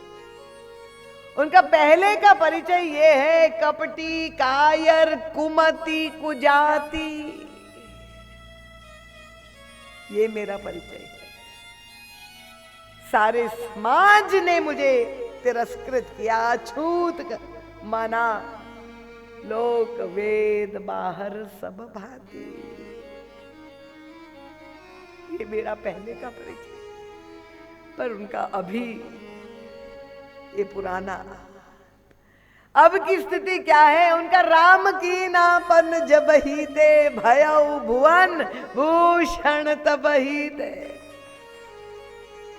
जब से श्री राम ने मुझे अपनाया, मुझे हृदय से लगाया, अब मैं स्पृश्य कहां रह गया, अब मैं नीच कहां रह गया, मैं तो विश्व वंद्य हो गया, मैं भुवन भूषण हो गया। भगवान श्री राम के जो आदर्श है उसका अनुपालन करने वाला उनका अनुयायी भरत, उन्होंने भी भरत जी को अस्पृश्य नहीं माना। जाके जब हृदय से लगा लिया, कैसा अनुभव कर रहे हैं? गोस्वामी तुलसीदास जी ने पूछा, भरत ने रोका नहीं, अरे नहीं नहीं मैं अछूत हूं, मुझे मत छुओ, कहना चाहिए था ना, क्योंकि जब से जन्मा सबने उनको अस्पृश्य माना। पर देखिए कैसे, मैं कहती हूं परिवर्तन कब समाज में आएगा? जब हृदय में परिवर्तन आएगा। जो व्यक्ति अपने को अछूत, अस्पृश्य, कपटी मानता था, वह व्यक्ति कैसा बदल चुका है। उनका राम की नापन जब ही थे। ये राम की छवि क्या पूरा समाज जानता है कि राम ने अंतिम तबके के व्यक्ति को हृदय से लगाया है, अपना सखा बनाया? अगर हमने राम को समझा होता तो राम को लेके इतना विवाद नहीं हुआ होता। पर प्रभु ने सबको हृदय से लगाया, और भरत जी महाराज ने भी हृदय से लगाया। तो गोस्वामी तुलसीदास जी पहुंच गए, हृदय में देख रहे हैं कि केवट कैसा अनुभव कर रहा है, और उन्होंने लिखा, देखी भरत कर शील स्नेहु। भरत जी महाराज का शील और स्नेह देखकर क्या हुआ? देखी भरत कर शील स्नेहु, भा निषाद ते ही समय विदेहु।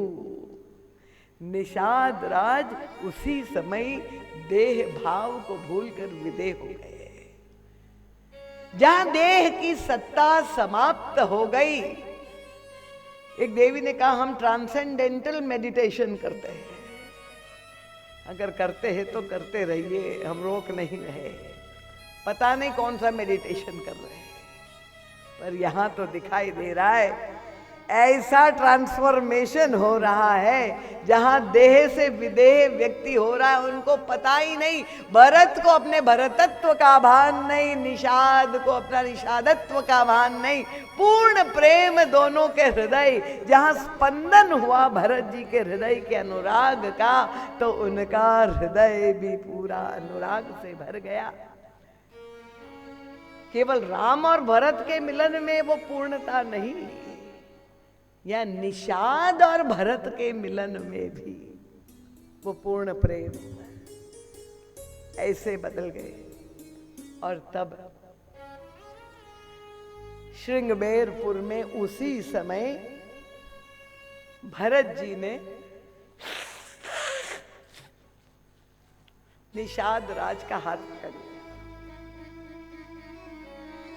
उनका, चले उ सखा सोई ठाव दिखाओ, नेक नयन मन जरनी चुड़ाओ। मुझे वो स्थान ले जाइए, मेरे अंदर जलन हो रही है। वह जलन गुरुदेव नहीं शांत कर पाए, राजपद दे रहे थे। मैं चाहता हूं जहां राम पद अंकित भूमि में, जहां हमारे भगवान श्री राम ने विश्राम किया रात में, मुझे उस स्थान पर ले जाओ और नेक नयन मन जरनी चढ़ाओ। वहां की रज लेके मैं अपने नेत्रों पे लगाऊंगा तो कुछ जलन कम होगी उस रज के स्पर्श से। और भरत जी की उंगली पकड़ करके, निषाद राज की उंगली पकड़ करके भरत जी ने चित्रकूट तक की यात्रा पैदल ही की है, कोई सवारी नहीं। उनका, भरत जी महाराज आप ये पहले दृष्टांत है। संसार को आपने जो भ्रम, जो धारणा थी लोगों के मन में कि जो साधन संपन्न होता है वही भगवान को प्राप्त कर सकता है, जिसने मन को नियंत्रित कर दिया, जो योगी हो, जो ज्ञानी हो, हाथी के सवारी वाले, जो भक्त हो, सबके पास साधन सवारी है। पर जो निस्साधन है, जो असमर्थ है, वो भी प्रभु को प्राप्त कर सकता है। ये नया जीवन दर्शन आपके व्यक्तित्व के द्वारा प्रस्तुत हुआ, और इसलिए मैं तो आपका अनुगमन करता हुआ ही चलूंगा। तो श्री भरत जी महाराज का पूर्ण व्यक्तित्व होते हुए भी भरत जी महाराज अपने आप में पूर्ण निस्साधनता अनुभव करते हैं, असमर्थता अनुभव करते हैं, किसी प्रकार के साधन का अभिमान जिसके अंतर मन में नहीं है। ऐसे भरत जी महाराज सबको प्रभु की प्राप्ति कराते हैं। और अंत में जब चित्रकूट पहुंच गए, प्रभु से दिव्य संवाद हुआ और भरत जी हठ करने लगे कि प्रभु मैं तो यहां वन में ही रहूंगा। तब प्रभु ने कहा नहीं भरत, तुमको वापस अयोध्या जाना होगा। क्यों जाना पड़ेगा? उनका अगर तुम नहीं जाओगे तो प्रवृत्ति पर केवल बुरे लोग ही राज्य करेंगे, और इसलिए तुम जाओ वापस अयोध्या और प्रवृत्ति को ऐसे संचालित करो कि सारे संसार के सामने यह आदर्श प्रस्तुत हो जाए कि प्रवृत्ति में रहकर भी भगवान को पाया जा सकता है। तालियां कमजोर है, इससे आप कन्विंस्ड नहीं है?